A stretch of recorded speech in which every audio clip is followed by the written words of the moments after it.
Hello friends, आज तोरी तो सीरियल देखा पाइबे ट्विस्ट वाला स्टोरी। राम और चिकी दुहे हक करुथिबार देखि रोही जोर पार्टी डाक राम तापर कहब मु तो कही ना राम ठू दूरे रही बोली बुझिपारूनी।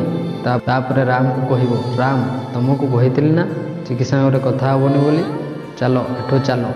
यह कही राम को पाखक जाऊा समय तले पड़ा पेनसिल उपर रोहीर पाद पड़ गड़ खसीज और तले पड़ज और कलर गिनाटी तले पड़ा क्षणी रोहीर मुहर कलर लगिपर राम देखी हसवा लगे तापर चिकी हसबे।